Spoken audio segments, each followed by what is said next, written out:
Déjà, la marche produit une espèce de dérèglement par rapport au réel, mais là, c'est presque double.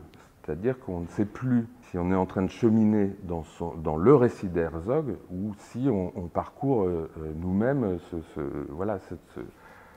ces 900 kilomètres. Tout se mélange.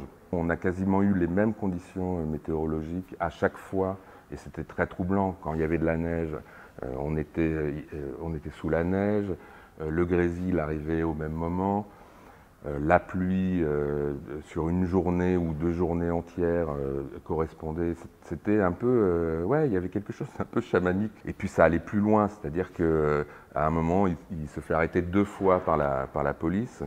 On s'est fait arrêter 2 fois par la police aux mêmes endroits. Donc le rapport au temps est différent, totalement différent. C'est-à-dire qu'on n'est plus préoccupé que par la marche. Petit à petit, le sens de l'observation, ce qui nous paraissait invisible dans notre vie au quotidien, prend une importance folle. Les priorités intérieures se changent totalement. La marche déjà agit au-delà d'un aspect d'une marche spirituelle ou de pèlerinage. Il y a quelque chose quand même qui est de l'ordre de la transformation intérieure. Tout à l'heure, j'entendais le côté, est-ce que c'est une performance quand vous parliez de la marche? On ne l'a pas envisagé comme ça. C'est-à-dire que la performance maintenant a lieu, en tout cas c'est une écriture sur le plateau.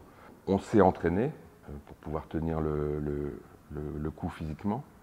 Moi, je ne savais pas si j'étais en capacité, si mon corps allait être capable d'aller au bout de ces 900 kilomètres.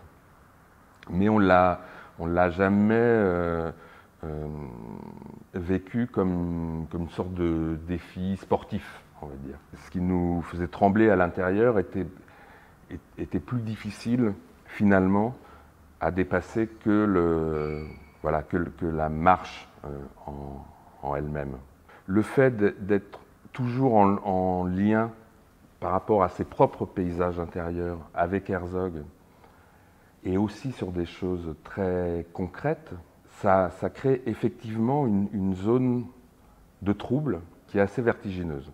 Et comme Herzog travaille toujours à c'est une sorte de frontière très mouvante entre la fiction et le documentaire, qu'on a finalement utilisé un peu son dispositif, puisqu'on s'est mis au cœur de la tourmente pour voir ce que ça allait produire en nous. Voilà, la tourmente, la lumière arrive, c'est magnifique.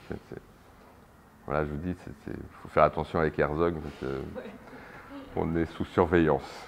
Comme on était très tendu, quasiment au présent de la marche, puisque il faut à la fois gérer son énergie, il y a quand même des dangers, il y a des poids lourds qui vous frôlent sur des routes glacées, il y a tout votre pensée, tout votre être étendu sur quelque chose qui est très simple, c'est de réussir à arriver le soir à l'endroit que vous avez décidé le matin ou la veille.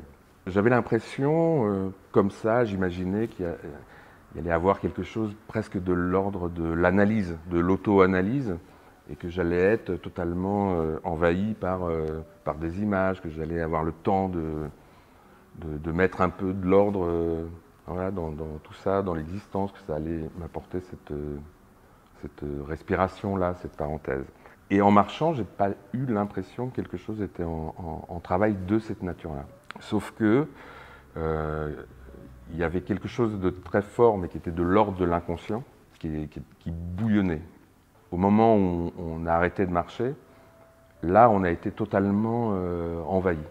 Et il y a encore un second voyage qui a commencé à ce moment-là.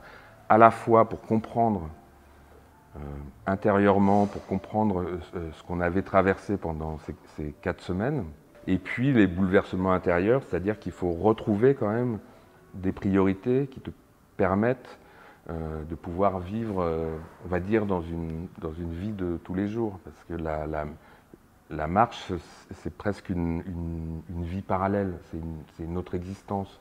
C'est presque même un autre toi dans une autre existence. Et ça, c'était un peu insoupçonnable. Ce qui nous a sauvés, c'est qu'à un moment donné, on était confrontés, c'est-à-dire comment trouver un langage scénique à tout ça. Comment faire en sorte de pouvoir raconter cette histoire d'Herzog sur le chemin des glaces et comment porter à l'intérieur, même de façon quasiment invisible, notre propre récit. Où je pense que la vraie nature du récit et l'histoire qu'on essaie de raconter au plateau, une expérience initiatique. Comment tous les trois, et je pense définitivement, ça a quand même modifié quelque chose dans nos personnes et sans doute dans notre existence. Et si on arrive à transmettre ça dans un théâtre, on y travaille, on n'est pas sûr d'y arriver. Mais en tout cas, c'est ce qu'on cherche. Il y a évidemment des secrets à l'intérieur, des secrets partagés entre nous trois, voilà, dans cette histoire.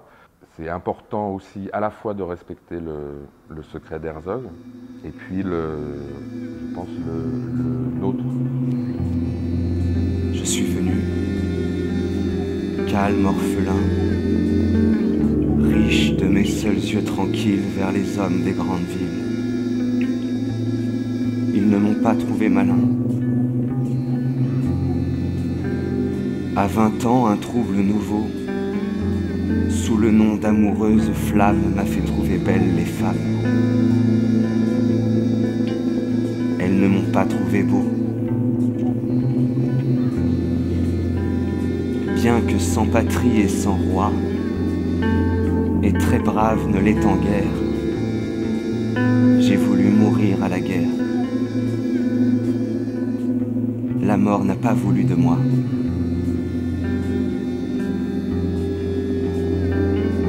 Suis-je né trop tôt ou trop tard?